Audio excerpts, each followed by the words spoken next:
Yo, what's up guys, welcome back to my channel Junior 009. Dan sekarang udah awal bulan Juli nih. Seperti biasanya awal bulan kita bakal masuk di satu sesi dimana kita ngebahas tentang racing-racingan. Apalagi kalau bukan di searching.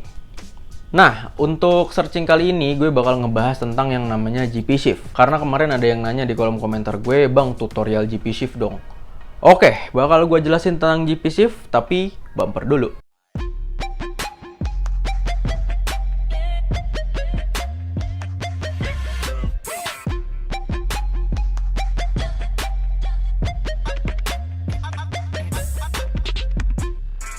Nah, sebelum kita ngebahas tentang GP Shift ya, kita bakal ngebahas dulu tentang yang namanya normal shift. Karena GP Shift itu akan lebih mudah dipelajari kalau kalian udah paham apa itu normal shift. Jadi, normal shift ini adalah sebuah mekanisme perpindahan gigi yang dimiliki oleh motor-motor pada umumnya atau motor-motor bawaan pabrik. Mekanismenya tuh seperti ini. Kalau kalian mau masukin gigi 1, itu kalian injek.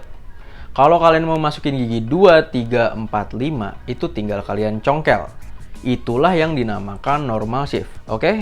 Kalau kalian sering naik motor batangan gitu kayak R15, CBR, GSX, Fiction, CB, dan kawan-kawannya, pasti kalian ngerti deh apa itu yang namanya normal shift. Oke? Paham ya sampai sini? Lanjut. Nah, sekarang kita ngebahas tentang si GP Shift kalau kalian udah paham yang normal shift. GP Shift ini memiliki nama lain yaitu reverse shifting atau pergantian gigi secara terbalik. Terbalik dari apa? Ya terbalik dari yang normal shifting dong, ya kan? Pada dasarnya, GP Shift ini hanyalah kebalikan dari normal shift. Kalau kalian tadi udah paham ya mekanismenya normal shift, maka mekanismenya GP Shift tinggal dibalik aja. Jadi GP Shift ini memiliki mekanisme kalau masuk gigi 1 itu dicongkel, kalau masuk gigi 2, 3, 4, 5 itu tinggal diinjek. Wes, udah itu doang. Kalau kalian nggak paham juga, ya kalian pahamin aja normal shift, terus tinggal kalian balik.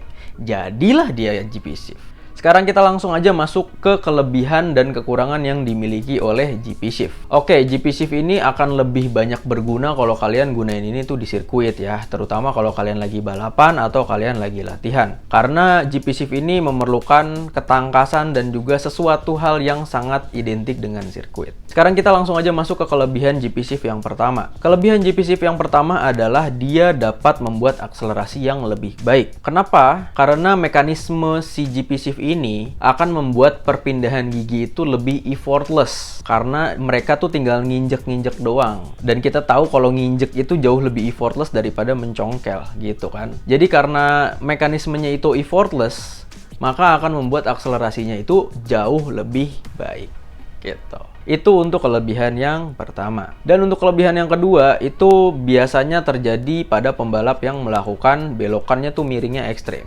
Terutama miring sebelah kiri ya. Kita tahu kalau misalnya motor lagi miring, itu ada space yang cukup sempit antara motor dan juga aspal. Karena motornya kan begini kan.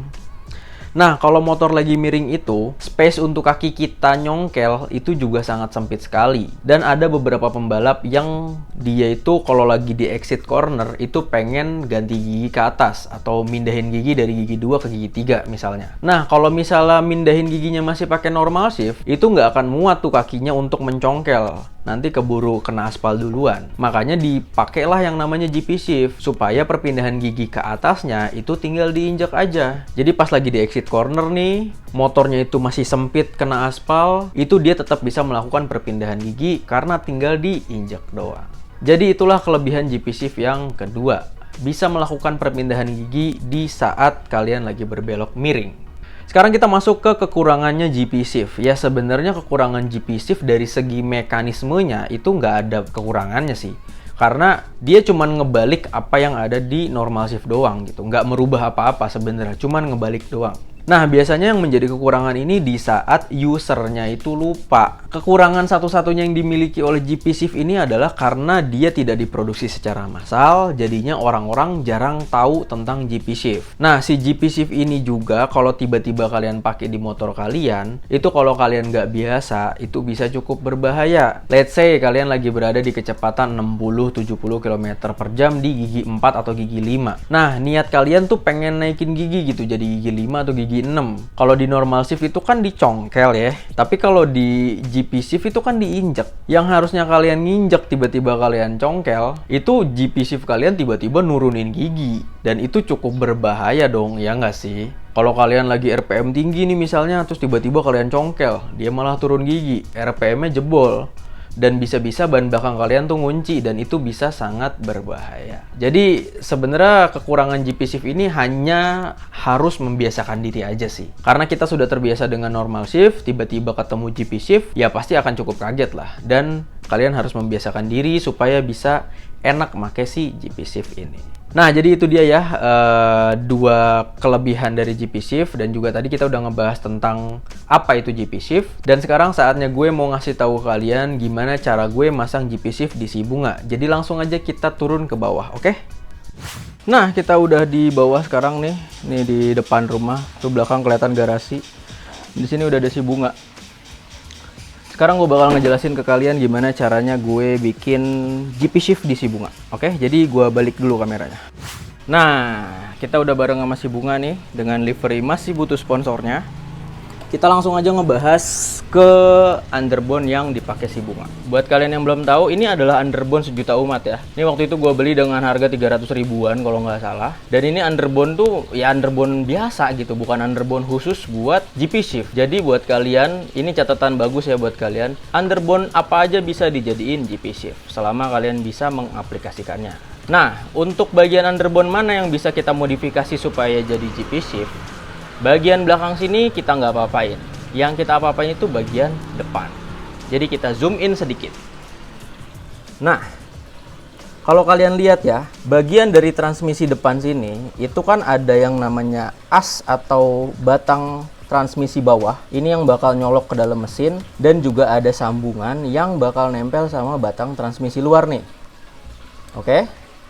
Nah, kalau yang biasanya di motor-motor pabrikan itu, batang transmisi dalam ketemu sambungan, itu langsung ke bawah, baru ke belakang. Nah, kalau GP shift itu dari batang transmisi keluar ketemu sama sambungan, dia loncatnya ke atas. Makalah dia jadi GP shift. Ini akan mempengaruhi putaran si batang transmisi, sehingga kalau dia taruh di atas jadi GP shift, kalau ditaruh di bawah jadi normal shift. Sebenarnya sesimpel itu aja sih. Kalau kalian mau bikin GP shift, kalian tinggal puter aja tuh yang ada di depan. Yang tadinya ngadep ke bawah, kalian puter buat ngadep ke atas. Sip. Itu doang cara transformasi dari normal shift ke GP shift. Cuman ada beberapa hal yang harus kalian perhatiin. Salah satunya nih, seperti yang bisa kalian notice di sini ya. Kalau sambungannya gue adepin ke atas, itu knuckle atau sambungan yang di sini bakal nempel sama si bak magnet gua. Sementara kalau kalian lihat dari sisi atas, dia nggak nempel sama sekali cuy. Tuh, dia nggak nempel sama sekali, dan ini aman banget. Kenapa bisa aman banget? Karena kalau gue terangin sedikit, nah sambungan dari as transmisi dalam ke as transmisi luar, ini gue pakein sambungan yang cukup panjang ya, sehingga dia bisa ngelewatin si bak magnet gue gitu. Itu yang harus kalian perhatiin kalau kalian lagi mau masang sambungan yang ada di depan sini. Pastiin sambungan kalian itu nggak menyentuh sama sekali ke si bak magnet kalian. Oke? Karena ada di beberapa motor yang dia nggak nyentuh, ada beberapa motor yang dia harus di custom kayak si bunga ini. Terus yang kedua yang harus kalian perhatiin adalah si batang as luar sini. As transmisi luar ini. Karena yang tadinya posisinya dia di bawah, alias dia nggak akan menyentuh apapun, setelah dia dipindah ke atas, dia akan ada kemungkinan untuk menyentuh base plate yang ada di sini atau menyentuh si congkelan yang ada di sini. Nah, kalau kita lihat dari depan, nih, di sini bisa kelihatan kalau as ini itu tidak menyentuh dengan congkelan yang ini, tapi dia sangat tipis tuh, bakal nyentuh sama si base plate gue. Nah, ini juga harus diantisipasi ya. Dia harus tidak boleh menyentuh sama sekali supaya tidak menimbulkan kerusakan pada bagian underbone kalian. Gitu. Nah, itu dia ya. Udah gue kasih tutorial cara masang underbone supaya jadi GP shift, dan gue udah ngasih tauin ke kalian juga apa-apa aja yang harus diperhatiin supaya underbone kalian dipasang dengan mudah dan tidak merusak motor kalian. Nah, jadi itulah ya, hari ini gue udah ngebahas tentang GP shift. Mulai dari tadi gue ngebahas apa itu GP shift, kelebihan dan kekurangannya, dan juga gue tadi udah tutorial cara masang GP shift yang ada di si Bunga. Terus juga gue tadi ngejelasin part-part apa aja yang harus kalian perhatiin kalau kalian mau masang GP shift. Oke, sedikit gue tambahin, yang pakai GP shift di rumah gue nggak cuman si Bunga aja, tapi gue juga masang GP shift itu di si Shiro. Kenapa gue masang di si Shiro juga? Karena GP shift ini kan tidak familiar ya, maksudnya tidak semua motor menggunakan GP shift. Jadi gue sangat mengusahakan semua motor yang bakal sering gue pakai itu gue bikin jadi GP shift, supaya nanti kalau misalnya gue balapan itu gue nggak lupa cara pakai GP shift. Kan nggak lucu gitu, ntar tiba-tiba gue lagi balapan lagi kenceng-kencengnya gue malah ingetnya pakai normal shift, yang harusnya gue shift up malah gue shift down. Gue kecelakaan bodoh cuman gara-gara gue lupa sama si GP shift gue gitu.